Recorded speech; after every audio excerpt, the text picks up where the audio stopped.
찬송가 357장 찬양하겠습니다.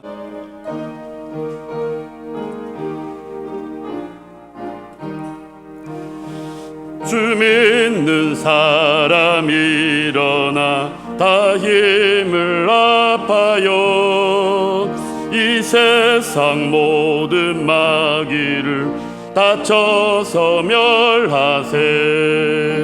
저 앞에 온 적군을 다 싸워 이겨라.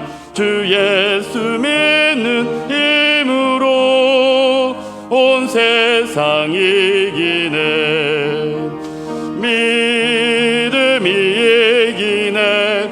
믿음이 이기네.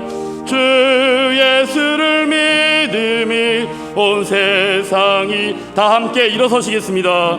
온 인류 마귀 계율로 큰 죄에 빠지니 진리로 뒤를 띠고서 늘 기도드리세. 참 믿고 의지하면서 겁없이 나갈 때 주 예수 믿는 힘으로 온 세상 이기네. 믿음이 이기네.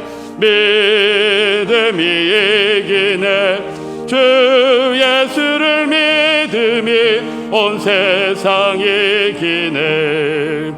끝까지 이긴 자에게 흰 옷을 입히고 또 영생 복을 주시니 참 기쁜 일일세.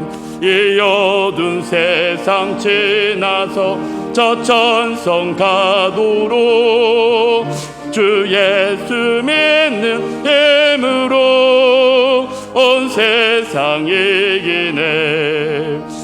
믿음이 이기네. 믿음이 이기네. 주 예수를 믿음이 온 세상 이기네. 나의 성도들을 내 앞에 모으라. 그들은 제사로 나와 언약한 이들이니라. 하나님은 영이시니 예배하는 자가 영과 진리로 예배할지니라. 아멘. 하나님 아버지, 오늘도 주의 날 주일을 허락하시고 예수 그리스도의 이름으로 아버지 앞에 모여 예배를 드리게 하시니 감사를 드립니다. 오늘도 우리와 함께 하시는 하나님을 믿음으로 주의 백성들 주님 앞에 경배와 찬양을 올려드리오니 우리의 예배를 기뻐 받아 주옵소서. 코로나19와 수해로 신음하는 백성들에게 자비와 긍휼을 베푸시며 속히 치유와 회복의 은혜로 함께하여 주옵소서. 주의 백성들에게 하나님을 더욱더 알게 하시며 하나님의 예비하심과 하나님의 그 거룩하심 가운데 함께 거하는 풍성하고 자비하신 은혜로 우리들을 만나 주옵소서. 예수 그리스도의 이름으로 기도하옵나이다. 아멘. 전능하사 천지를 만드신 하나님 아버지를 내가 믿사오며 그 외아들 우리 주 예수 그리스도를 믿사오니 이는 성령으로 잉태하사 동정녀 마리아에게 나시고 본디오 빌라도에게 고난을 받으사 십자가에 못 박혀 죽으시고 장사한 지 사흘 만에 죽은 자 가운데서 다시 살아나시며 하늘에 오르사 전능하신 하나님 우편에 앉아 계시다가 저리로서 산자와 죽은 자를 심판하러 오시리라. 성령을 믿사오며 거룩한 공회와 성도가 서로 교통하는 것과 죄를 사하여 주시는 것과 몸이 다시 사는 것과 영원히 사는 것을 믿사옵나이다. 아멘. 다 함께 자리에 앉으셔서 찬송가 15장으로 하나님께 찬양을 올려드립니다.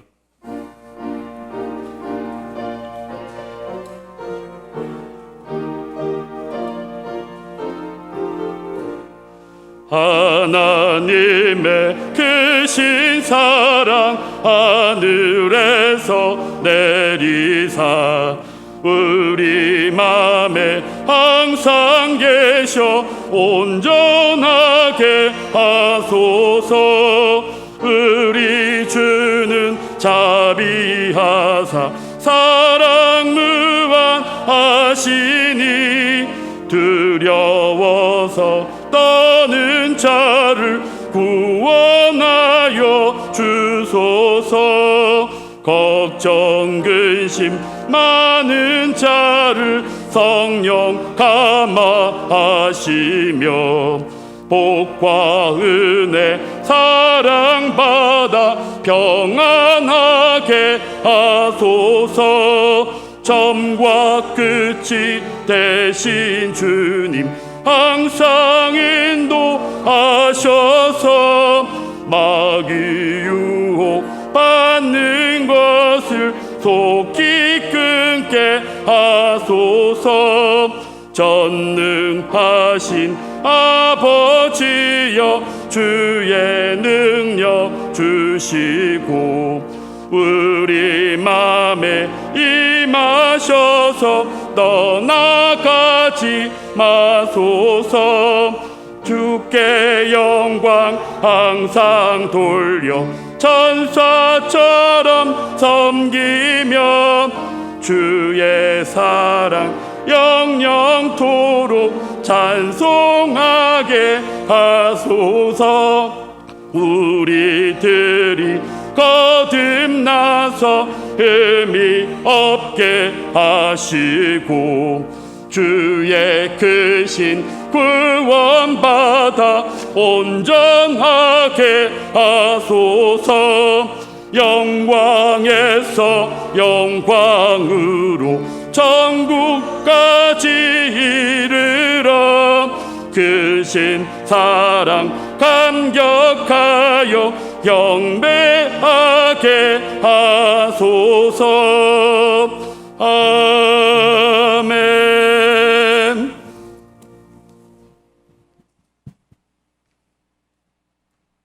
천지를 창조하시고 인도하시는 하나님 아버지, 주님의 은혜에 감사와 찬양을 올려드려오니 홀로 영광 받아 주시옵소서.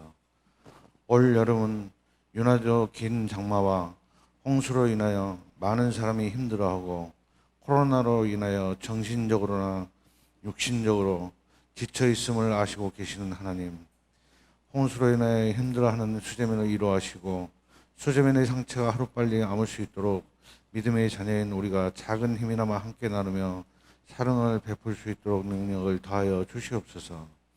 구원의 하나님 아버지, 아직도 온 세계가 코로나로 인하여 수많은 확진자와 사망자가 속출하고 있는 가운데 조금은 진정이 되는 듯 하였으나 다시 확산되고 있는 가운데 생활 속 거리두기와 집회를 금지하고 있는 가운데 이단자의 불필요한 행동으로 인하여 주님의 교회들이 주변으로부터 역질의 온상으로 손가락질 받고 있다는 게 참으로 안타까울 뿐입니다. 인간의 지식과 지혜로 해결해 보려 노력하지만 우리 주 하나님의 능력이 역사하실 때 이 확산을 막을 수 있으리라 확신하오니 역사하여 주시옵소서. 세상을 살면서 아직도 세상에 의지하고 세상에만 젖어 살려고 하고 하나님께 드리는 예배를 등한시하고자 핑계를 찾는 저희들의 심령을 치유하사 용서하시고 하루빨리 예배가 회복되게 하여 주시옵소서.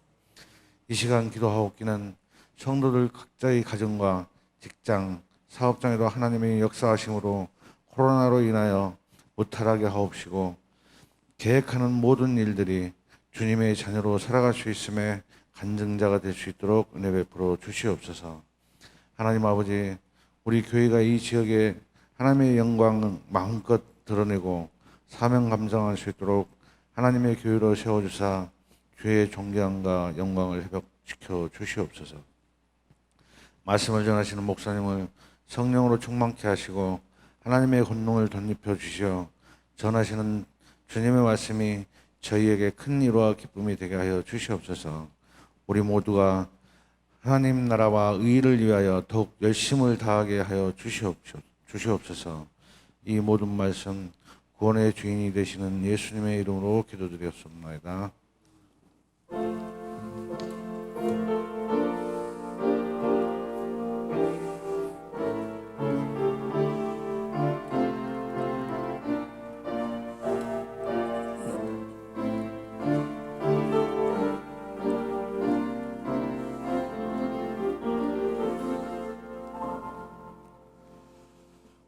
오늘 우리에게 주시는 하나님의 말씀은 마태복음 6장 9절부터 15절까지의 말씀입니다.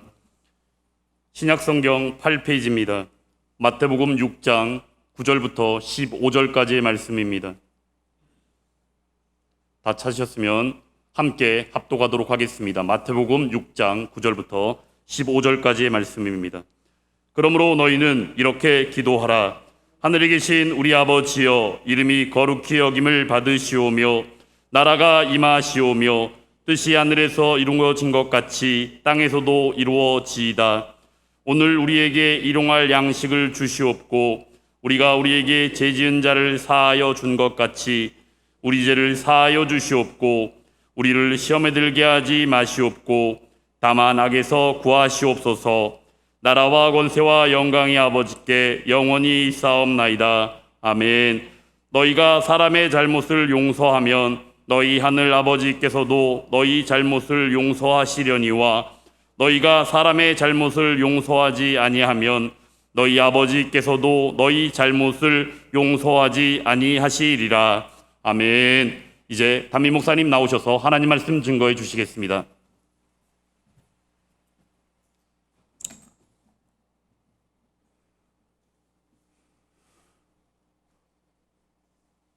목사인 것이 한없이 부끄러운 때입니다.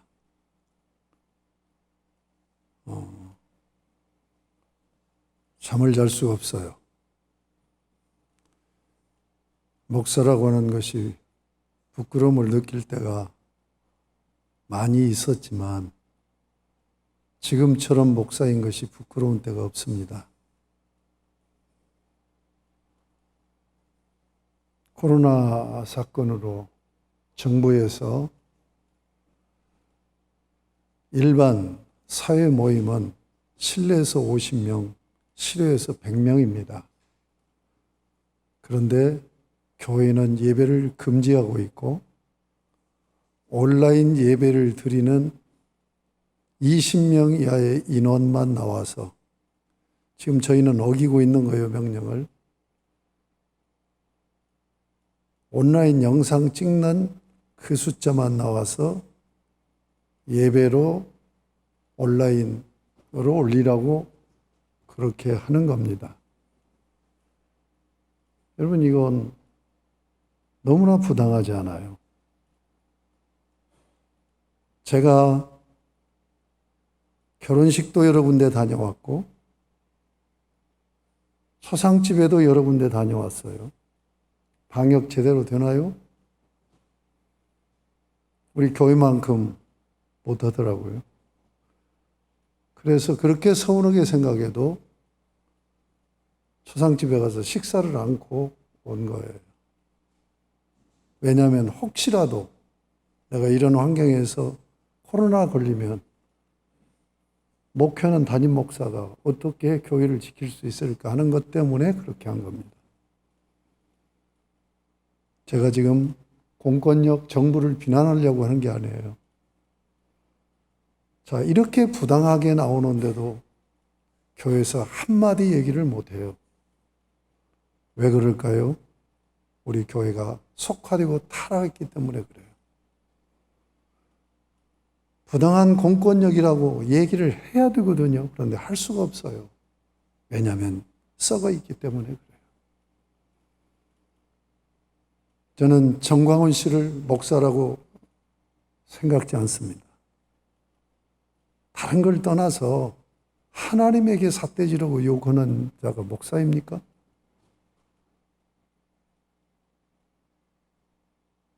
손봉호 교수는 전광훈 목사는 종교인이 아니라 정치인이다. 이게 정확한 표현인지는 모르겠어요. 그러면 왜 교회를 향해서 공권력에 차별을 두고 있느냐? 저는 좌파 정권이기 때문에 그렇다고 얘기할 수 있어요.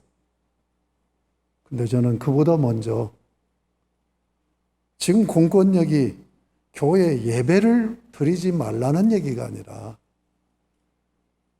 공권력이 볼 때 교회가 얼마나 썩어 있는가를 지금 얘기하고 있는 것 아니겠습니까?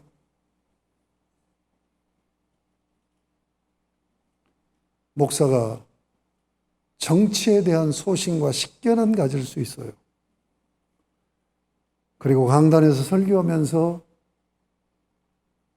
내가 보수든 진보든 목사는 그래야 된다고 봐요.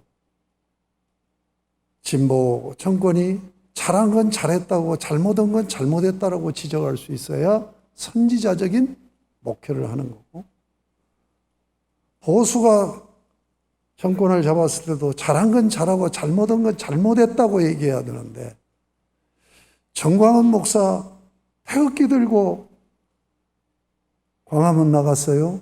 그러면 우리 목사들은 과연 어떻느냐는 얘기예요. 진보 교회에 소속된 목사들은 전부 진보 쪽에 서 있고, 보수 교단의 목사들은 거의 다 보수예요.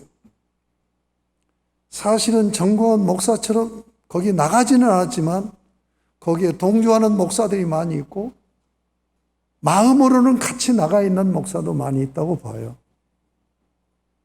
과연 이게 목사인가? 부끄러워요. 자, 공권력에서 얘기하는 거예요. 봐라, 교회가 지금 이 모양 아니냐. 그런데 무슨 예배 드린다고 그래? 라고 말하고 있는 것으로 저는 들려요. 만약에 그게 아니고 그런 걸 떠나서 공권력에서 예배를 시비한다면 저는 순교 각오하고 대항할 겁니다. 그런데 교회가 잘못한 걸 지금 예배라는 제재를 통해서 지탄을 하고 있는데 할 말이 없는 거예요.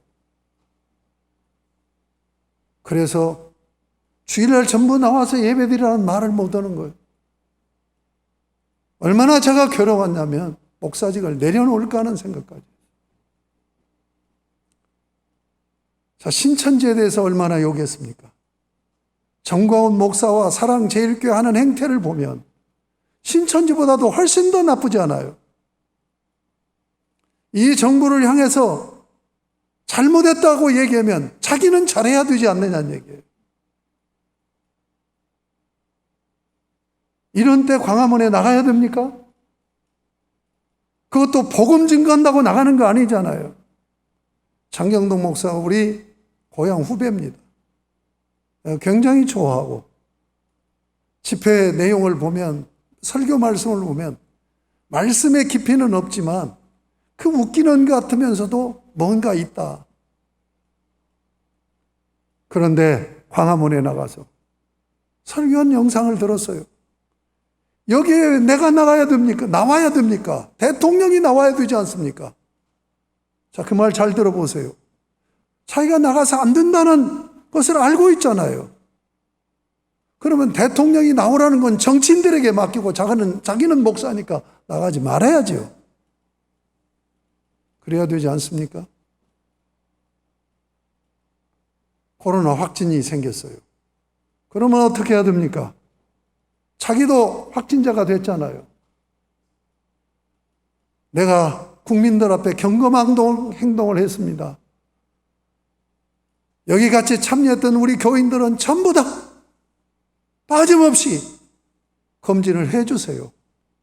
최소한의 이 얘기 해야 되잖아요. 신천지보다 훨씬 더 비협조적으로 나오잖아요. 이게 애국인가요? 이게 의인가요? 이런 모습을 보이면서 정부한테 잘못했다, 정치인한테 목사가 잘못했다고 말할 수 있나요? 부끄러워요. 정말 부끄러워요.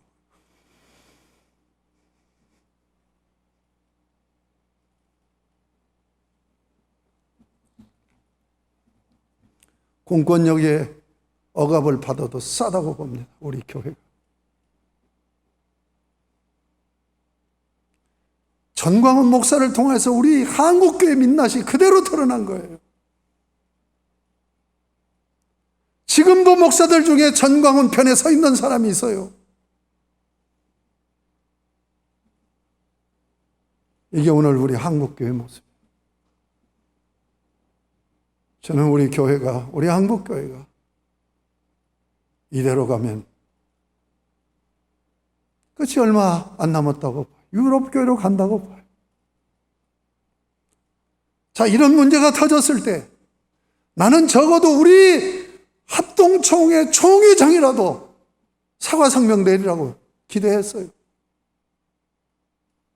우리 교회가 이렇게 잘못했습니다, 용서해 주십시오 하는 사과성명 내야 되는 거 아닌가요? 어느 한 곳 교단에서 총회장들이 이런 거 내는,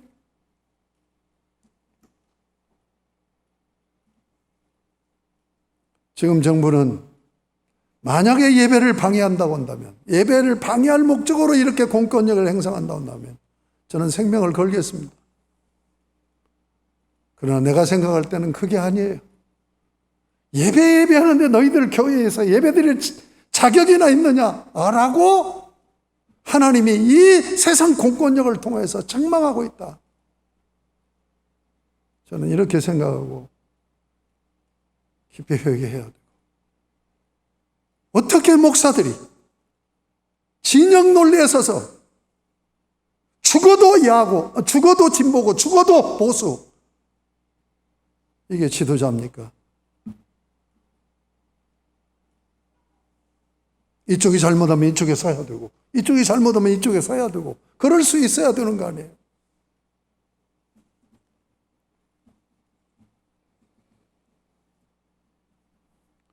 왜 우리 한국교회가 이렇게 됐을까? 오늘 본문이 말씀하고 있어요. 주기도문적 기도와 주기도문적 신앙생활을 하지 않았기 때문에 그렇다.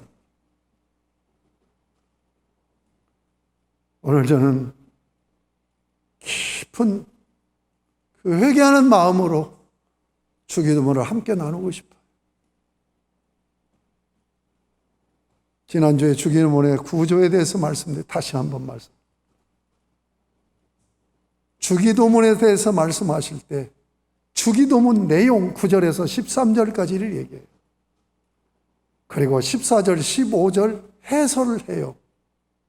그리고 16절에서 18절까지는 주기도문하고 관계없는 것 같은 금식에 대한 말씀이 삽입이 되어 있어요. 그리고 19절에서 마지막 34절까지 또다시 해설을 해요. 33절에서 결론을 맺고 있어요. 이 구조적인 이해를 정확히 봐야 돼요. 제가 마태복음을 강의한 그 학자들을 글을 보면서 이 구조 이해를 잘못하고 있다. 그러니까 16절에서 18절에 금식이 삽입되어 있는 그것 때문에 19절부터 쭉 이어져서 가는 이 부분을 해설로 생각을 안 해요. 내가 여러 권의 책을 보면서. 그래서 신학을 연구하고 성경을 깊이 연구하는 학자들도 목사보다도 못할 때가 있구나 하는 생각을 해봐요. 해설입니다. 자, 그러면 지난주에 주기도문의 내용 9절에서 13절까지 기도 부름, 기도 제목 6가지 혹은 7가지, 그리고 성령으로 구조되어 있는 것을 말씀드렸어요. 이 주기도문 중요하기 때문에 기도만 가르쳐 주신 것이 아니라 무엇을 기도해야 될 것인가를 해설을 통해서 밝혀주고 있어요. 자, 기도 내용, 기도 제목 6가지 또는 7가지 뭘까요? 이름이 거룩히 여김을 받으세요. 나라가 임하기를 원합니다.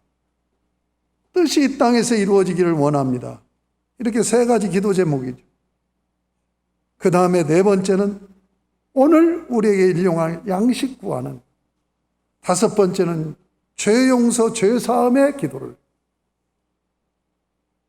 그리고 6번째 시험에 들게 하지 마옵시고, 이걸 묶어서 다만 악에서 구하옵소서를 하나로 묶어서 6가지. 또는 그것을 나누면 7가지 기도 제목이 되어지죠. 자, 우리는 여기서 생각할 때 7가지 기도 제목 중에서 제가 지난주에 말씀드린 대로 최윤사도는 김세훈 박사는 앞에 3가지 기도 제목이 당신 청원, 그리고 뒤에 기도 제목 3가지를 우리 청원이라고 그렇게 표현하고 있어요. 한번 생각해 보세요. 주기도문이 어떤 기도일까요? 주님의 이름이 영광받으시기를 원합니다. 나라가 임하기를 원합니다. 이 땅에서 하나님의 뜻으로 통치되기를, 뜻이 이루어지기를 원합니다. 이 기도 제목이 연결이 되어 있잖아요. 하나님의 뜻으로 통치되는 나라가 이 땅에 이루어져서 이 땅에서 아버지가 영광 받아주세요. 얼마나 이게 중요한 기도입니까? 자, 해설 결론이 어떻게 됐어요? 33절에 그런즉 너희는 먼저 그의 나라와 그의 의를 구하라. 그리하면 이 모든 것을 너에게 더하시리라라고 말씀하고 있죠. 그의 나라와 그의 의, 그건 뭡니까? 하나님의 뜻으로 통치되는 나라를 구하는 기도가 주기도문이다 하는 것을 말씀하고 있단 말이에요. 그렇죠? 그런데 4번째, 5번째, 일용할 양식 주세요. 죄 용서에 대한 기도를 해요. 그러니까 김세훈 박사가 얘기한 대로 우리 기도죠, 우리 기도. 우리 시험 들지 않고 악에서 구해 주세요. 그런데 이 주기도문을 살펴보면 하나님의 뜻으로 통치되는 하나님 나라를 구하는데 꼭 10계명 구조 같아요. 1계명, 4계명까지는 하나님을 예배하라. 5계명에서 10계명까지는 이웃을 사랑으로 섬겨라. 이 사랑의 이중계명처럼 주기도문도 그렇게 돼 있는 것 같이 여겨지잖아요. 자, 이 기도의 내용을 살펴봤는데 그 다음에 해설을 보겠습니다. 14절, 15절 해설이 한번 보세요. 너희가 사람의 잘못을 용서하면 너희 하늘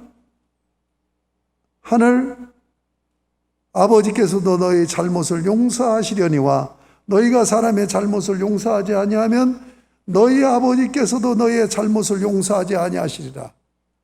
이게 몇 번째 기도를 해설하는 거예요. 기도 제목을. 죄 용서를 구하는 5번째 기도 제목을 해설하는 거예요.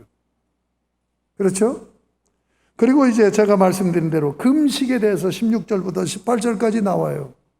그러니까 주기도문하고 관계가 없는 삽입이에요. 말씀드렸잖아요. 외식하지 말라. 그래서 그 당시 경건 생활의 행태가 3가지로 나타난 구제, 기도, 금식이라고 그랬죠. 지금 구제에 대해서 말씀이 끝나고 기도에 대해서 말씀하면서 주기도문을 가르쳐 준 거예요.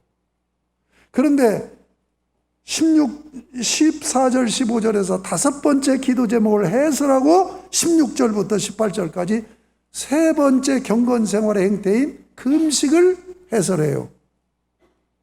그리고 19절에서 너희를 위하여 보물을 땅에 쌓아두지 말라. 이 해설이 길게 나가요. 어디까지요? 32절까지. 이것은 어떤 기도 제목을 해설하는 걸까요? 4번째 일용할 양식 구하는 기도에 대해서 해설을 하고 있는 거예요.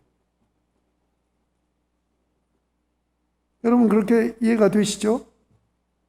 그러면 왜 해설을 이 2가지만 기도 제목을 해설했을까 하는 것을 생각해야 되고, 왜 기도 제목을 해설하는 사이에 금식에 대한 것이 삽입되어 있는가? 자, 기도에 대해서 구제 기도. 그러면 기도가 6장 전체까지 나오죠. 그 다음에 가서 금식을 얘기해야 되지 않습니까? 해설하는데 왜 사이에다가 금식이라는 경건생활의 형태를 지금 삽입을 시키고 있을까? 제가 이 말씀 깨닫기 위해서 묵상하고 고민한 것이 거의 1년 됐어요.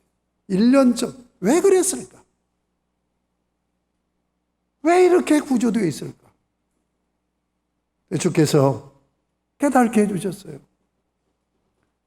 여러분, 금식은 뭡니까? 자기하고 관계라고 그랬죠. 구제는 이웃과의 관계고, 기도는 하나님과의 관계고, 금식은 자기의 관계예요. 금식은 왜 하는 겁니까? 자기를 내려놓는 거예요.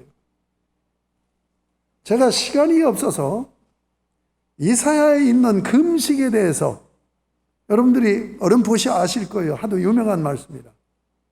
금식에 대해서 말씀하고 있는 구절을 찾아서 같이 나눴으면 좋겠는데 시간 제약으로 그렇게 하지 못해요.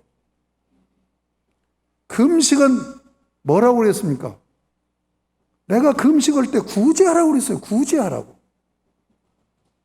이게 바른 금식이라고 얘기한 거예요. 무슨 얘기인 줄 압니까? 욕심 내려놓으라는 거예요. 탐욕을 내려놓는 것이 금식의 목적입니다. 자기 내려놓는데 그 자기 내려놓음의 핵심이 뭐냐? 탐욕, 욕심을 내려놓는 거예요. 자, 그러면 19절부터 32절까지가 뭡니까? 일용할 양식을 구하는 그 기도가 뭐예요? 오늘 우리에게 일용할 양식을 주옵소서 하는 얘기는 물질의 탐욕에서부터 내가 해방되고 자유함을 얻고 내려놓아야 되겠다고 내려놓게 해달라는 기도예요. 그래서 이 기도를 해설하기 전에 금식에 대해서 얘기하는 거예요. 그냥 삽입되어 있는 게 아니란 말이에요. 성경은 철저하게 논리적입니다. 그냥 왔다 갔다 하는 말씀이 아니에요. 네가 진정으로 욕심을, 탐욕을 십자가에 못 박기를 원하는 그 기도를 한다고 한다면 금식하는 자세로 하라는 얘기예요. 자기를 내려. 이해가 되셨습니까? 자, 그렇다면 두 번째 의문이죠. 왜 6가지, 7 혹은 7가지 기도 제목 중에서 2가지만 해설하느냐는 얘기예요. 자, 먼저 한번 생각해 보세요. 자, 어떤 얘기를 해놓고 그 얘기를 자세히 설명을 합니다. 그러면 자세히 왜 설명합니까? 중요하니까 설명하겠죠. 그렇지 않겠습니까? 다시 얘기해서 6가지 기도 제목 중에서 해설을 하고 있다는 그 기도 제목은 6가지 기도 제목 중에서 가장 중요하다는 얘기예요. 이걸 못 보더라고요. 우리 은사님도 이걸 못 보시더라고요. 덜 중요한 걸 해설하겠습니까? 한번 생각해 보세요. 제가 우리 자녀한테 중요한 얘기를 해. 여러 얘기를 하다가 그런데 이 얘기는 꼭 심어줘야 되겠어. 그러면 다시 반복을 하든지 설명을 하든지 이렇게 하지 않습니까? 자, 그러니까 하나님의 뜻으로 통치되는 나라가 세워져서 영광 받아주세요 하는 게 주기도문이란 말이에요. 그런데 여기에 일용할 양식과 죄 용서에 대한 기도를 하고 마지막으로 시험 들지 않게 해달라고 기도를 해놓고 해설은 우리가 생각할 때 첫 번째, 두 번째, 세 번째가 더 중요하다고 생각하는데 네 번째, 다섯 번째를 해설하고 있다는 얘기예요.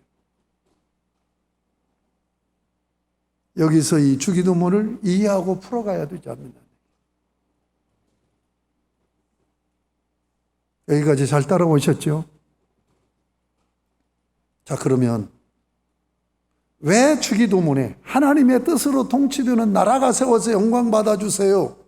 그러니까 하나님 나라가 세워지기를, 이 땅에 하나님 나라가 세워지기를 원하는 기도란 말이에요. 주기도문이 한마디로 얘기하면. 그런데 거기에 덧붙여서 일용할 양식과 죄 용서. 6번째 기도는 시험에 들지 하지 마옵시고 다만 악에서 구하옵소서는 마무리 기도예요. 사실은 이 2가지예요. 2가지.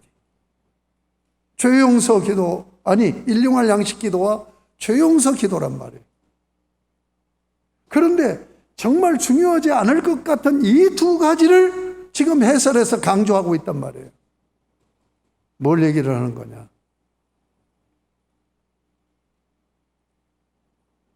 창세기 3장에서 이 해답을 찾아가야 됩니다. 창세기 3장에서 마귀가 시험해서 선악과를 따먹게 하는 과정 속에서 쓴 전술입니다. 전술. 이 전술이 뭐냐? 왜곡입니다. 왜곡. 마귀는 어떤 전술을 쓰느냐? 왜곡시키는 전술. 가장 중요한 왜곡이 뭐예요? 진리를 왜곡시키는 거예요.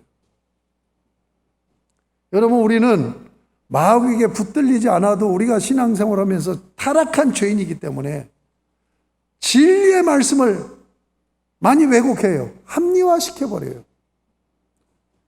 그리고 아전인수격으로 자기의 상황에 맞춰서 해석을 해버려요.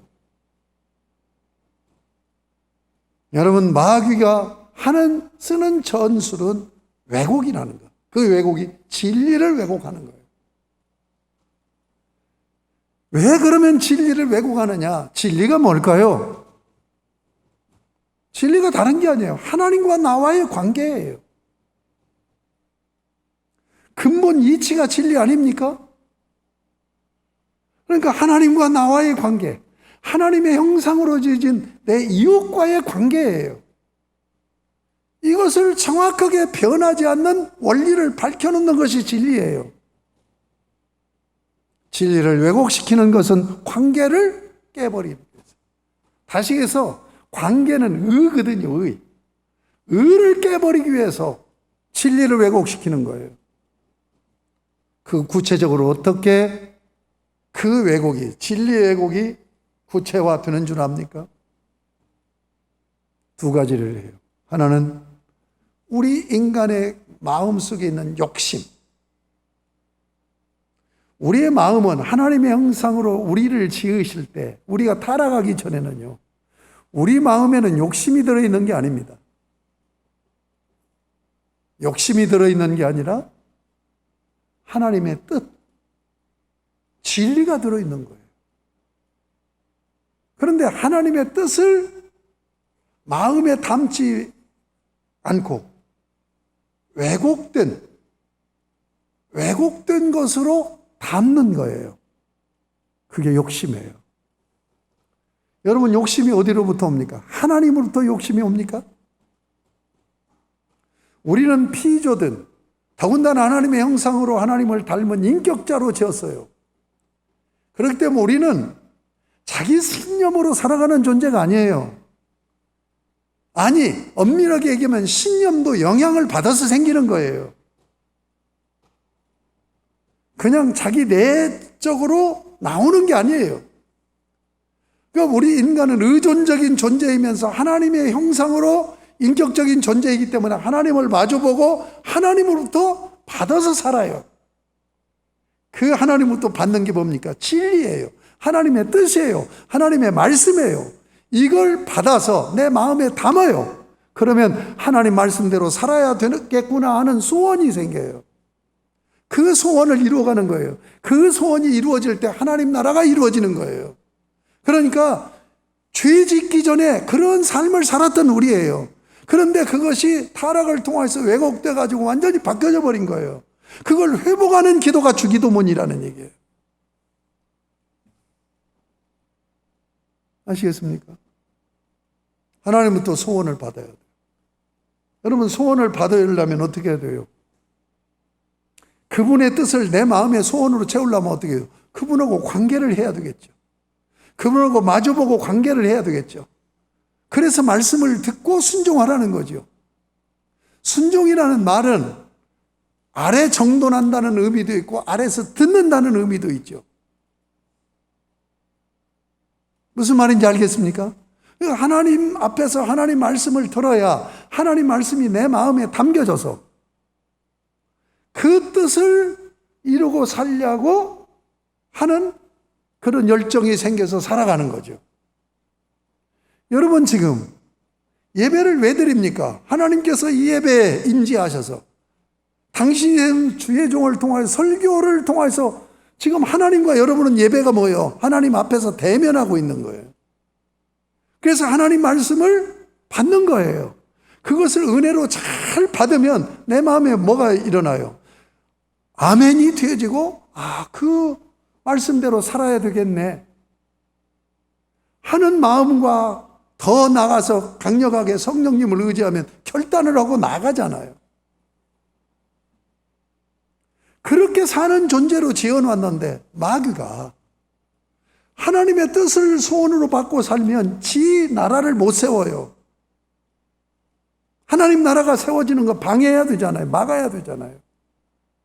그러니까 하나님에게서 등을 돌려서 그 마음에 하나님으로부터 오지 않는 욕심으로 채워지게 하는 거예요. 그 욕심이 어디로 오는 겁니까? 세상으로부터 오는 거죠. 그렇죠? 그래서 스님들이 산속에 들어가서 암자를 지어놓고 절을 지어놓고 속세를 떠나서 마음을 비우는 돌을 닦는다고 하는 거 아니겠습니까? 그러니까 마귀가 쓴 전략과 전술이 뭐냐?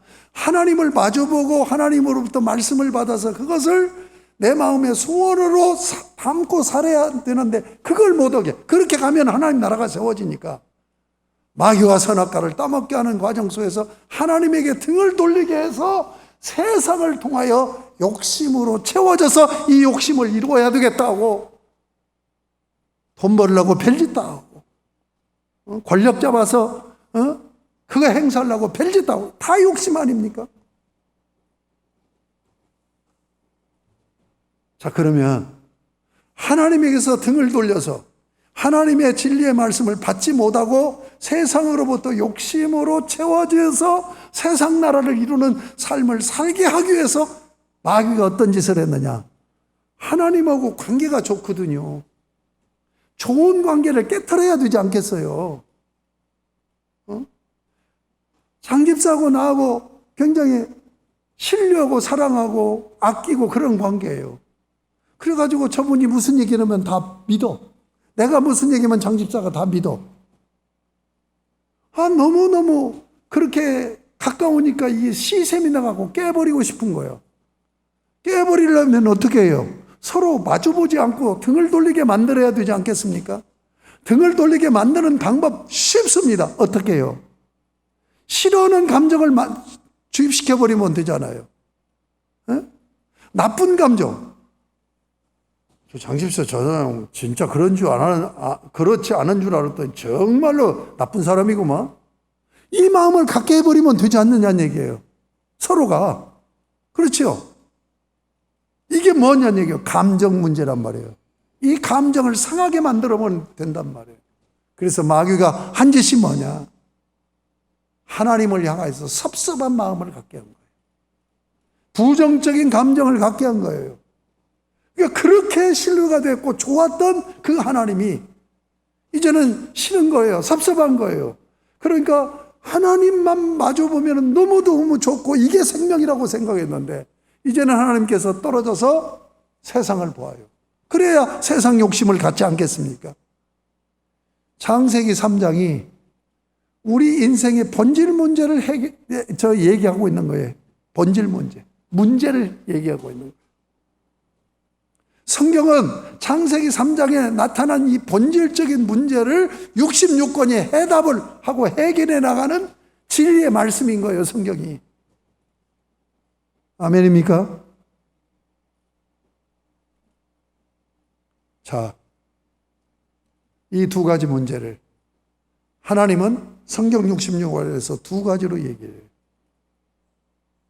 첫째는 십계명입니다. 십계명을 통해서 하나님께 마주보게 만들. 이웃과 마주보게. 너 등 돌리고 있으면 안 돼. 하나님과 마주보고 이웃과 마주보게 만드는 이게, 자, 이렇게 이 왜곡을 마귀가 왜곡시켜서 감정과 부정적인 감정과 욕심을 가지고 서로 하나님과 이웃과의 관계 등을 돌리게 만들어버린 거예요. 이것이 마귀의 전술이 뭐냐면 여기서 멈추지 않고 주님이 재림할 때까지 우리 인간의 악순환의 사슬로 묶어놔버린 거예요. 그러니까 예수를 믿어도 악순환의 사슬에서 해방이 안 되면 이 문제가 해결이 안 돼요. 그러니까 입으로는 명부로는 신앙생활을 하는데 진짜 삶은 신앙생활이 아닌 거야. 이걸 해결하는, 이 악순환의 사슬에서 벗어나게 하는 게 뭐냐? 십계명, 하나님 사랑과 이웃 사랑, 사랑의 이중 계명으로 선순환적인 삶으로 들어가게 하는 원리예요. 그러니까 악순환에서 빠져나와서 선순환으로 들어가야 돼요. 예. 여러분, 하나님 사랑하고 이웃 사랑을 하면 뭐예요? 이 두 가지가 해결돼야 돼요. 근데 원리적으로 악순환의 사슬에서 선순환의 사슬로 들어가게 하는 원리로 십계명을 주셨는데 그렇게 된다고 되는 게 아니에요. 그래서 주신 게 주기도문이에요. 주기도문은 실제적으로 이 악순환의 사슬에서 벗어나서 십계명적인 삶, 하나님 사랑하고 이웃 사랑하는 선순환적인 삶의 구조로 들어가게 하는 원리, 이 원리를 찾기 위해서 기도하게 하는 것이 주기도문이란 말이에요. 그래서 네 번째 기도, 다섯째 번째 기도가 중요하지 않은 것 같은데 이것을 해설하고 있다는 얘기예요. 자, 여기서 또 하나 발견해야 되는 게 있어요. 여러분, 주기도문을 얘기할 때는 네 번째 일용할 양식이죠. 그 다음에 조용서를 구하는 기도지요. 근데 해설은 바꾸나 버려요. 해설을 이 기도 순서로 얘기한다면 일용할 양식을 구하는 부분을 먼저 해서 19절부터 32절까지를 먼저 해설해야 되지 않겠습니까? 그리고 14절, 15절 조용서 기도를 나중에 해설을 해야 되는데 왜 바꿨을까? 제가 책 보고 연구한 거 아니에요. 묵상하면서 바꾼 이유가 있어요. 창세기 3장 구조로 맞추기 위해서. 마귀는요, 우리의 마음속에 하나님의 뜻을 순종하지 못하게 하고 욕심으로 채워넣는 것을 먼저 한 게 아니에요. 이걸 하기 위해서 감정을 왜곡시킨 거예요. 그래서 관계를 깨버린 거예요. 그러니까 주기도문의 순서는 일용할 양식이 이게 핵심이거든요. 하나님의 뜻을 담느냐, 진리를 담느냐, 아니면 욕심을 담고 사느냐 하는 문제예요. 그래서 네 번째 기도가 일용할 양식 주세요 하는 그 기도를 한 거예요. 그런데 창세기 3장 보니까 진리를 왜곡시켜가지고 욕심으로 살게 하는 과정 속에서 먼저 온 것이 감정 왜곡이란 말이에요. 그래서 해설은 순서가 바뀌어진 거예요. 자, 여기서 하나 더 말씀드립니다. 여러분, 죄 사함, 죄 용서에 대해서 죄 용서 기도를 왜 해야 되는 겁니까? 부정적인 감정을 해결하기 위한 거예요. 여러분, 죄가 뭡니까? 타인에게 상처 주는 게 죄예요. 하나님에게 상처도 입혀요. 영광을 가리는 거죠. 정광이처럼 하늘에 삿대질하는 거지. 그게 하나님 상처 드리는 거잖아요. 이웃에게 상처를 줘요. 이게 죄입니다. 그러면 제가 장 집사님한테 죄를 짓는다는 얘기는 바로 그걸 행하는 거예요. 그러면 장 집사님이 나한테 죄를 짓는 것은 나에게 뭘로 와요? 상처로 와요. 그러니까 서로 죄를 지으면서 상처를 주고받고 사는 거예요. 그래서 부정적인 감정으로 사는 거예요. 여러분, 부정적인 상처난 감정이 더 많습니까? 긍정적이고 좋은 감정이 더 많습니까? 긍정적이고 좋은 감정을 가지려면요, 부단히 성령님 의지하고 신앙으로 나를 갈고 닦고 감정을 달고 그래서 훈련이 돼야 그게 되지지. 그렇지 않고는 우리가 상식적으로 딱 보면은 저 사람의 장점이 칭찬할 것이 먼저 보이나요? 비난할 것이 먼저 보여요? 비난할 것이 먼저 보여요. 그렇지 않습니까? 그런데 이 죄 문제, 상처 문제를 해결하는 건 뭐예요? 용서밖에 없죠. 그렇죠? 내가 죄를 졌어요. 그러면 장집사님이 내가 지은 죄를 통해서 상처를 입었는데 그 상처 입은 장집사님이 나를 용서해 줘 버리면 죄 문제가 해결되죠. 그렇지 않습니까? 우리가 죄졌다는 얘기는 하나님에게 상처 준 거 아니에요. 그래서 하나님이 상처를 받고 원수처럼 생각하는데 예수 그리스도를 십자가에 죽이시고 나를 용서해 준 거예요. 아멘입니까? 모든 관계, 이 죄 해결은 용서입니다. 그러면 죄와 니꼬르가 뭐예요? 상처예요. 상처로 인하여서 부정적인 감정이 생기는 거예요. 이거 해결하는 건 용서의 길밖에 없어요. 그래서 이 기도를 하는 거예요. 그러니까 주기도문은 핵심이 두 개예요. 죄용서 기도와 욕심을 십자가에 못 박게 해달라고 하는 기도라는 것을 잊지 마시기 바랍니다. 여기서 14절, 15절은 좀 오해를 할 수 있을 것 같아서 조금 이거 설명을 하면 시간이 가지만 그래도 해야 되겠어요. 자, 여기에 조건인 것 같아요. 너희가 사람의 잘못을 용서하면 너희 하늘 아버지께서도 너희의 잘못을 용서하시려니와 조건이잖아요. 그러니까 이 말씀을 그대로 문자대로 받으면 남을 용서하지 못하면 하나님 앞에 내가 절대로 용서를 못 받아. 이게 복음입니까? 율법입니까? 그렇게 얘기하면 이건 복음이 아니라 율법입니다. 한 사람도 죄 용서받을 사람이 없어요.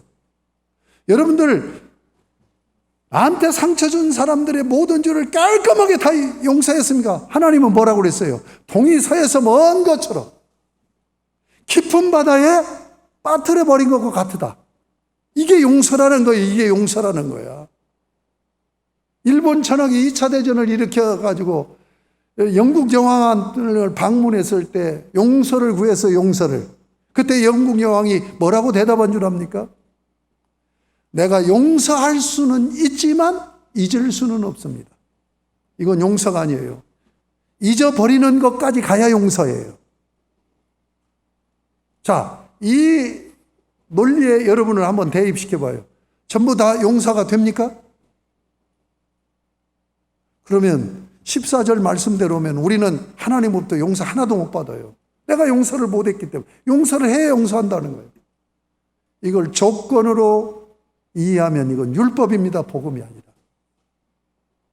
제가 여기에 대한 답을 우리 은사 김세훈 박사가 강의한 내용으로 답을 하겠습니다.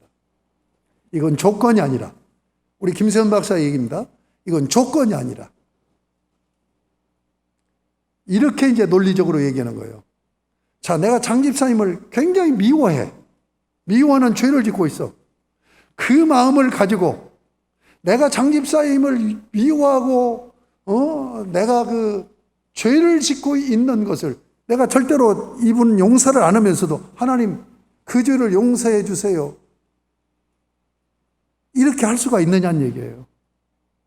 내가 용서를 못 할지라도 장 집사님을 내가 용서하지 못해서 괴롭습니다. 어떻게 할까요? 용서할 수 있는 길을 가르쳐 주세요. 라고 기도를 해야지.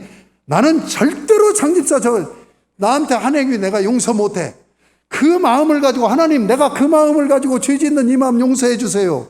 이렇게 하는 것이 기도가 될 수 있느냐는 얘기예요. 무슨 얘기인지 아시겠습니까? 이게 김상훈 박사님의 강해예요. 자, 이 정도 하고 넘어갑니다. 제가 강의 시간 같으면 1시간을 더 해야 돼요. 근데 넘어갑니다. 주기도문이 뭔가를 아셨죠? 하나님 나라가 하나님의 뜻으로 내 삶 가운데서 통치돼서 하나님 나라가 세워져서 영광을 받으려면 내가 두 가지를 해결을 받아야 된단 말이에요. 상한 감정, 남을 미워하고 정죄하는 그런 상한 감정의 마음과 욕심을 해결하지 않고는 절대로 하나님 나라가 이루어지지 않아요. 한번 생각해. 여러분 개인에게 적용해 봅시다. 자, 지금 장집사하고 나하고 지금 관계로 계속 설명합니다. 내가 장집사를 엄청 미워하고 싫어하고 저 인간 죽여야 돼. 어떻게 보복을 하지? 언제 가장 가서 뒤통수로 뭐 어떻게 할까? 막 이런 마음을 가지고 있어. 그런데도 장집사하고 또 관계를 끊을 수가 없어. 왜냐하면 이해관계가 얽혀 있어서 저분한테 내가 그렇게 밉보여 버리면 내가 엄청난 손해를 봐. 그러면 뭐예요? 장집사님과 나하고 뭐가 걸려 있어? 두 가지가 걸려 있죠. 감정적으로 미워하면서도 욕심을 이루어야 되겠다는, 내 욕구를 이루어야 되겠다고 관계를 하는 거잖아요. 그래서 뭐가 되는 거예요? 유선이 되고 외식이 되는 거죠. 외식하지 말라는 주제잖아요. 그렇잖아요. 그렇게 되는 거 아닙니까? 자, 여러분이 똑같이 여러분의 마음이 지금 제가 얘기한 얘들은 마음이라고 생각해 봐요. 자, 하나님 말씀, 그런 마음을 가지고 있는데 하나님 말씀을 읽어요. 설교를 들어요. 그러면 그 말씀이 내 마음에 그대로 내 소원으로 자리 잡아지나요? 절대로 안 됩니다. 이 두 가지가 내 마음에서 제거되지 않는 한은 고개는 끄덕일지 모르지만 그 말씀이 내 마음을 사로잡지는 못한단 말이에요. 아시겠습니까? 그러니까 하나님의 뜻으로 통치되는 하나님 나라가 이루어지는 비결은 뭐냐? 이 두 가지 문제를, 감정 문제와 욕심 문제를 해결하지 않고는 안 되는 거예요. 그러니까 이 주기도문은 피상적으로 기도하면 안 돼요. 그러면은 스님들이 하는 주문 외우는 거나 똑같은 거예요. 주기도문을 할 때 저는 무슨 기도라고 얘기하냐면 사투의 기도다. 사투의 기도. 나를 이길 수 있는 사투의 기도다. 나와의 영적인 깊은 그 고뇌의 기도가 주기도문이에요. 주기도문적 기도를 해요. 주기도문 다른 기도하는 게 아니에요. 나의 삶에서, 내 인격 안에서 하나님의 뜻이 그대로 이루어져서 통치되는 나라가 세워져서 영광 받아주세요. 그 기도를 하는데 내가 감정 문제와 욕심 문제가 해결이 안 되니까 전혀 이것은 비상적인 기도가 된단 말이에요. 그러니까 이 문제를 해결해 달라고 몸부림치는 기도가 주기도문이라는 걸 잊지 마시기 바랍니다. 어쩔 수 없이 제가 다음 주에는 이 주기도문으로 기도드릴 때 하나님은 어떻게 응답하시는가에 대한 설교를 해야 될 것 같아요.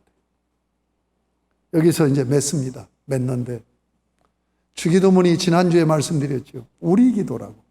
교회 공동체를 위한 기도예요.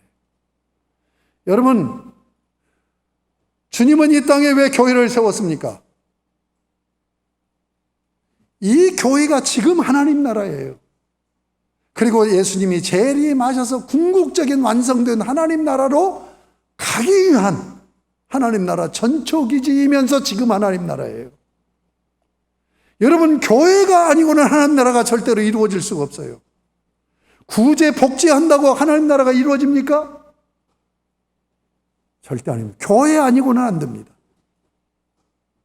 그래서 하나님 나라의 방법과 수단의 유일한 방법과 수단은 교회입니다. 교회는 어떤 곳입니까? 복음전에서 예배하는 곳이에요. 복음전에서 예배하는 사역이 중심이 되어지는 교회예요. 그래서 교회를 예배당이라고 하는 거예요. 여러분, 예배는 생명입니다. 혹자가 그래요. 목사님, 질병 문제 아닙니까? 이웃의 생명에 관계되는 거 아닙니까? 라고 얘기해요. 그거 잘못 얘기한 거예요. 이웃의 생명이 아니에요. 내 생명이 먼저지. 내 생명이 먼저고 내 가족의 생명이 먼저지요. 그 다음 이웃이죠. 내가 대답 안 했는데 지금 대답해요. 여러분, 질병으로 오는 것은 육신의 생명에 국한돼요. 그런데 복음과 예배는요, 영육의 생명을 얘기하는 거예요. 어느 것이 더 중요할까요? 여러분, 성경은 교회의 책입니다. 제가 우리 교단지 총회를 앞두고 한 달간 김관선 목사께서 전화를 주셔서 중요한 때이니까 설교를 시리즈로 해주세요. 그래서 제가 교회 설교하려고 준비하고 있어요. 그래서 지금 설교문 쓰면서 서론이 그거예요. 성경 66권은 교회 책이다. 여러분, 신학, 교리가 뭔 줄 압니까? 교회 세우기 위한 거예요. 그렇죠? 교회는 어떤 곳입니까? 복음 전하고 예배하는 곳입니다. 만약에 복음 증거하는 것이 중단되고 예배하는 것이 중단된다면 이건 교회가 아니에요.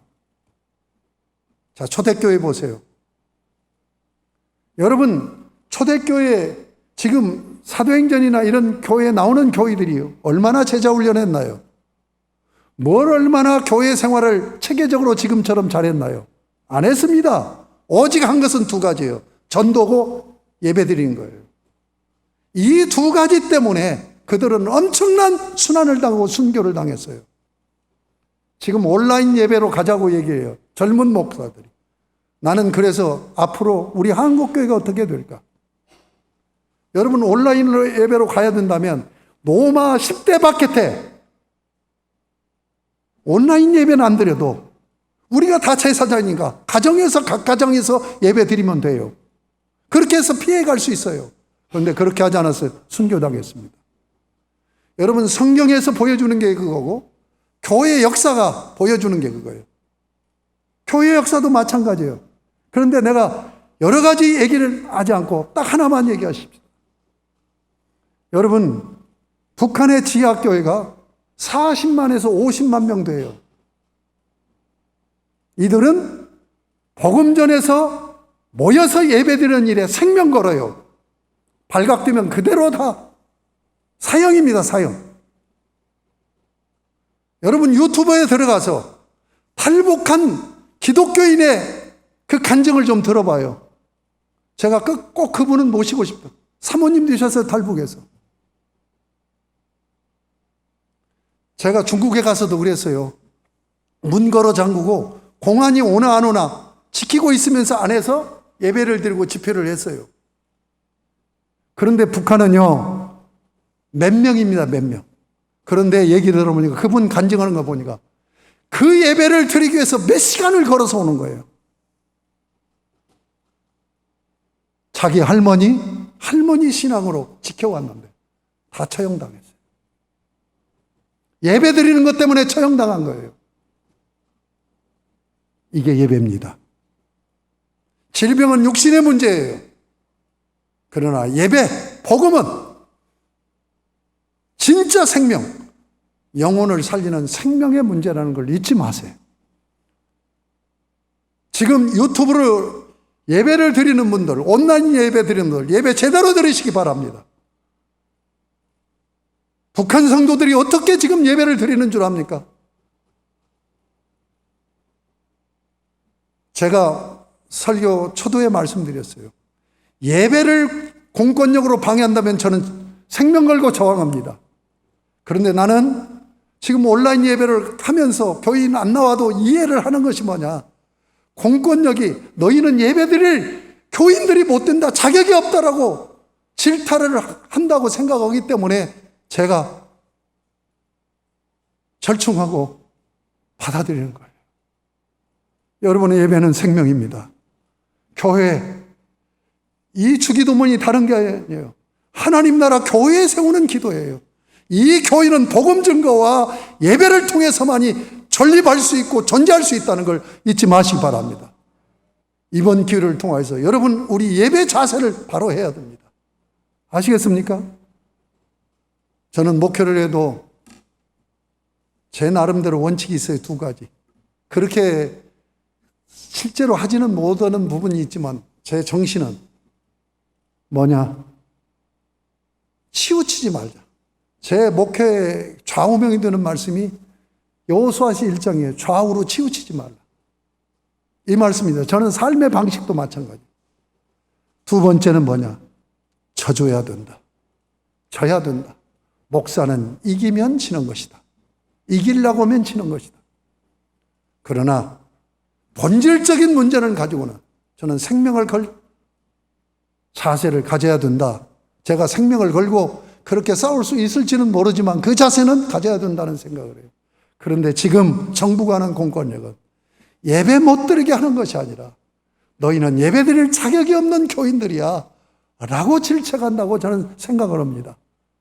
그러니까 여러분, 본질적으로 접근하시고 이때 교회 나와서 예배를 드리는 분이나 온라인으로 예배를 드리는 분이나 진짜 내가 예배자로 바로 서야 되겠다고 하는 그 자세를 가지실 수 있기를 바랍니다. 예배가 진정으로 회복된 자라고 한다면 저 전시나 사랑제일교회처럼 저렇게 나가지 않을 것입니다. 하나님을 바로 만나고 하나님 앞에 선 사람들이 어떻게 그렇게 할 수 있겠어요? 이것이 그들의 문제만이 아니라 우리 모두의 타락한 모습이라는 것을 생각하면서 이 교회를 통하여서 주기도문 말씀을 받으면서 주기도문은 주의 나라 주의 교회를 세우는 기도라는 걸 잊지 마시고 주님 예배를 위해서 생명을 거는 자세를 가지고 그런 태도와 자세를 가지고 진정으로 예배 회복의 삶을 살게 하여 주시옵소서. 그래서 주님이 원하는 참된 바른 교회를 세우게 하여 주시옵소서. 그러려면 상한 감정과 욕심을 내려놓는 신앙생활이 되게 하여 주시옵소서 하고 주기도문적 기도 생활들이 잘 이루어질 수 있기를 주님의 이름으로 축복합니다. 하나님 아버지 감사합니다. 주님 아픈 마음으로 단에 섰고 목사로서 부끄러운 자리이지만 참 한없이 부끄러운 마음으로 복음을 전했습니다. 주여 주기도문을 주신 이유가 교회를 세우고 하나님 나라 건설하라고 주셨사온데 진정으로 내가 하나님 앞에서 상한 감정도 그리고 욕심도 이 문제를 갖고 몸부림치면서 주님 참된 예배자로 서게 하여 주옵소서 하는 자세를 가지고 예배를 드린 예배자였는가를 깊이 돌아보며 회개하는 교회가 되게 하여 주시옵시고 우리 한국교회가 진정으로 예배부터 회복되어지는 역사가 있게 하여 주셔서 세인들에게 이렇게 손가락질을 받지 않는 아버지 하나님 선한 영향력을 입히기는커녕 욕을 먹는 이 자리에서 벗어날 수 있도록 우리 하나님께서 놀라우게 은혜를 베풀어 주시옵소서. 예수님의 이름으로 기도드립니다. 아멘. 208장 찬송.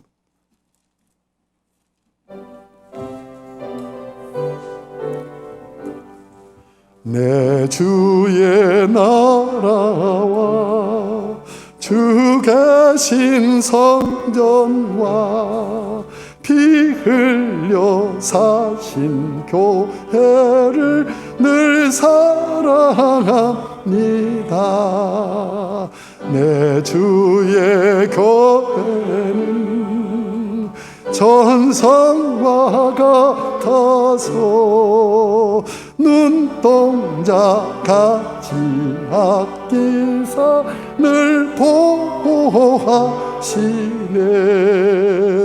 이 교회 위하여 눈물과 기도로 내 생명 다하기까지 늘 봉사합니다. 성도의 교제와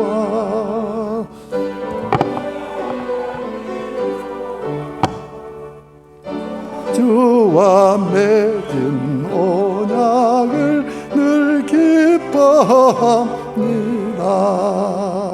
하늘의 영광과 베푸시는 은혜가 진리와 함께 영원히 시온에 넘치네. 아멘. 하나님 아버지 감사합니다. 이 어려운 때에 저희들이 하나님 앞에 나와 예배드릴 자격도 없는 죄인이지만 우리 주 예수 그리스도의 십자가를 의지하고 예배를 드렸습니다. 아버지, 예배 드리는 중에 예배의 기본 정신은 하나님 앞에 드림인데 헌금을 드리며 감사한 마음, 기쁜 마음이 우리 마음속에서 용수 넘치게 하여 주시옵시고 하나님께서 기뻐하시는 중에 받으시고 하늘 문을 활짝 여시어 하늘의 신령한 복, 땅에 기름진 복으로 오래 살아가는 성도들에게 넘치게 복을 베풀어 주시기를 원합니다. 아버지 하나님, 참으로 이 코로나 보건 문제와 경제 문제 맞물려 있는데 아버지, 두 가지를 다 해결하기가 너무너무 어려운 형국입니다. 이러한 때 아버지여, 우리 그리스도인이 앞장서게 하여 주시고, 참으로 본질 문제가 아니고는 적극적으로 시민 정신을 가지고 협력하면서 건강한 사회를 어떻게 회복하는 데 헌신하는 저희들 되게 하여 주시기를 원하며, 하나님 아버지, 당국에서 이제 강공적인 그런 공권력을 집행하면서까지 잡으려고는 이 마음이 전부 우리 온 국민들에게, 특히 극보수자들에게까지 그대로 다 인지가 되어지고 수긍이 되어지고 공감을 하면서 온 백성들이 함께 합력하여서 빨리 코로나 문제를 해결해 달라고 기도도 하고, 또 해결해 나가는데 앞장설 수 있도록 은혜를 베풀어 주옵소서. 생명을 보호하시고 경제를 지켜주셔서 아버지 하나님, 우리 사랑하는 교우들, 교회를 지금까지 지켜주셨는데 앞으로도 계속 지켜주시고 은혜 가운데 역사하여 주시옵소서. 헌금 드린 내역다랑 은혜 복을 넘치게 부어주시기를 원하며 예수님의 이름으로 축복하며 봉헌 기도 올리옵나이다. 아멘. 교회 소식입니다. 여름 온라인 성경학교 진행이 되고 있는 것으로 알고 있는데 잘 이루어질 수 있도록 기도해 주시기를 바랍니다. 축의 말씀 사경회 회복이라는 주제로 8월 30일부터 9월 1일까지 제가 참 존경하는 굉장히 뜨거운 열정이 있는 교수인데도 그런 분이 계셔서 이분을 모시려고 그렇게 해서 일정을 잡았습니다. 만약에 확산이 더 많이 확산되어진다면 연기되어질 수 있다는 것도 말씀을 드립니다. 그리고 9월 20일 주일에 임직 선거를 우리가 결정을 했습니다. 그래서 내일부터 사실은 특세로 그 전까지 집회를 위해서 또 선거를 위해서 특세로 그렇게 가지려고 했는데 정부 방침에 공식적인 주일 예배를 재우고는 따르려고 생각을 해서 기도회는 인도하지 않습니다. 그러나 여러분들이 할 수 있으면 새벽에 나오셔서 기도들을 하시고 못 나오시는 분들은 집에서도 꼭 마음에 담으시고 나라와 민족을 위해서, 코로나를 위해서, 코로나 해결을 위해서, 그리고 이 우리 행사들을 위해서 기도해 주시면 감사하겠습니다. 새벽 기도의 수요 예배 금요교회들은 한시적으로 이제 하지 않고 자유롭게 오셔서 수요일 날도 오셔서 기도를 하시고 가시고 그러는 것은 제지하지 않습니다. 그렇게 해주시면 감사하겠고, 제자훈련실 성경 공부 개강하는 것도 9월 7일 날 개강을 하기로 했는데 이것도 상황 봐서 조정이 되어진다는 걸 기억해 주시면 감사하겠습니다. 우리 다 같이 자리에서 기립하셔서 635장 찬송 주의 나라, 우리가 주기도문 강의를 말씀 강론을 받았는데 우리 주기도문 가사를 잘 음미하면서 찬양하고 축도로 예배 마치겠습니다.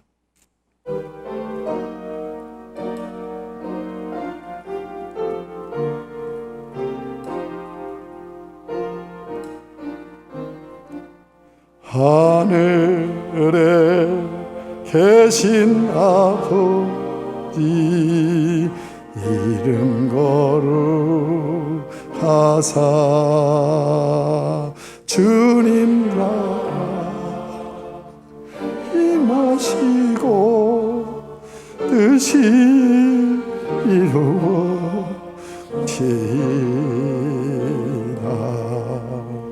일용할 양식 주시고 우리들의 큰 죄 다 용서하옵시고 또 시험에 들게 마시고 악에서 구원하소서. 대개 주의 나라 주의 권세 주의 영광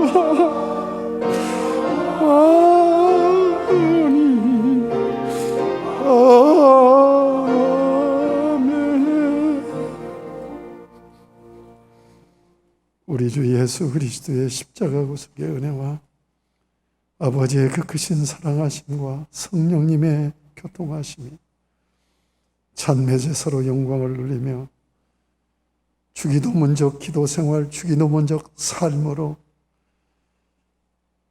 하나님 나라를 건설해야 되겠다는 다짐을 하며 기도를 하며 이전을 나서는 우리 사랑하는 성도들, 저들의 심령과 발걸음, 그리고 가정, 가족, 자녀, 가문, 그리고 우리의 생활, 범사, 그리고 삶의 터전, 모든 관계, 특별히 우리 한국교와 이 나라 이민족 위에 이제로부터 영원토록 항상 함께 계실지어다. 아멘.